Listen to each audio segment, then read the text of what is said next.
and we are here with a follow-up interview with one of our big room speakers. This is Bob Goff. Everybody say hello, Bob. Just got to hear from him a second ago over in the big room. And I don't know if you knew this or not, but while you're speaking, we were asking people to send in some follow-up questions.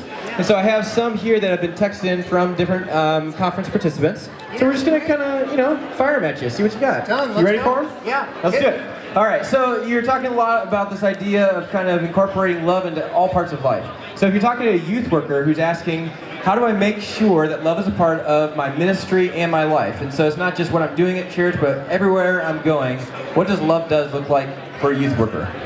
Well, for me, and you guys are the creative ones. I mean, you're the ones that bring all this whimsy, and I say whimsy because that's that intangible. It's why you would send somebody like a Domino's pizza, right? Domino's.com, $5.99. Somebody's having a lousy day, hook them up. And the thing that is so cool about that, it's better in a video game, right? Because it says we're making it, now it's in the oven, and now it's delivered. So I go to embassies, and I just talk to ambassadors from different countries that we have problems with. And I just, instead of telling them fix that, I just start sending them pizzas. And I know that sounds nuts, but that idea, if somebody's having a bad day, the beautiful thing is you don't have to put a return address on it. You'll know, if you're having a bad day and you get a pizza, you'll know it's from me. You just will. We are the ones that do the whimsical thing. So if you're in youth ministry, it's that whimsy, that unlikely thing. It's the creativeness. Be creative with the way that you love others. I love totally. That. So and great. Be inefficient with the way you love people. A neighbor across the way got really sick, so I just brought her walkie-talkies, right? So I put one next to her bed and one next to our bed, and we just talk at night, and nobody's got cancer. We're in tree forts, right? We're 14, and that's try every day to be more and more inefficient in the way you love people. Don't let Hallmark do the talking for you. Do stuff that's just uniquely you. So I hear this talked about a lot in different leadership circles, but when you're a leader in your ministry, it's great to set up great boundaries around you to make sure that you're taking care of yourself too.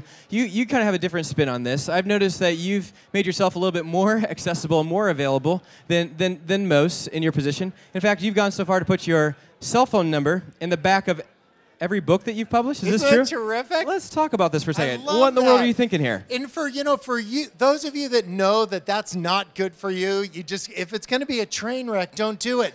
But that idea that Jesus got more and more available, right?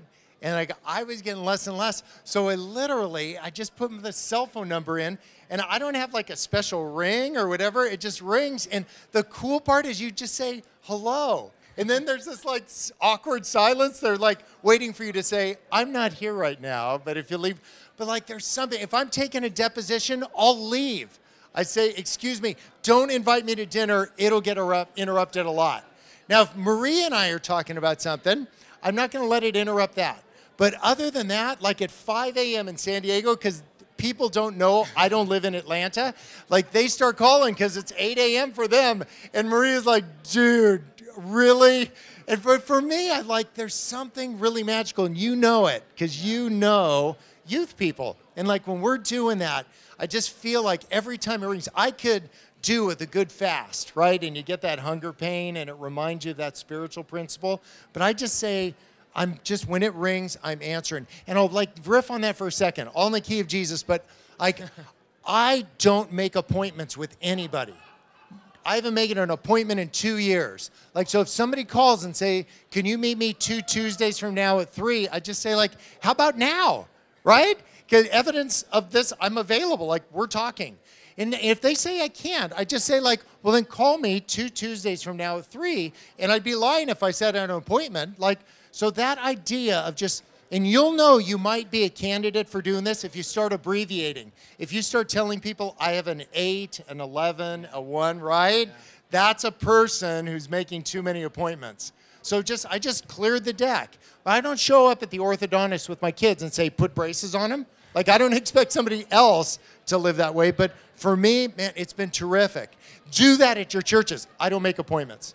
So you just answered my next question, because somebody was wanting to see if you'd be around for a meeting later. So yes, he's available. Let's make this happen. Available. Give him a call on the cell phone. Call me. We're gonna go out. We're gonna go out for pizza later. So when you talk about meeting people, you're in Southern California.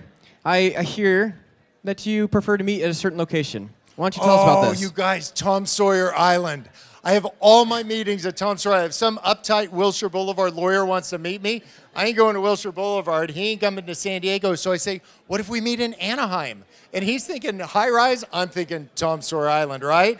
There's this like little, that is so cool. Yeah. There's like this little pier that's off the island. It's across from the pirate ship. And they're like, the Chief Justice of Uganda Supreme Court came. And like he said, could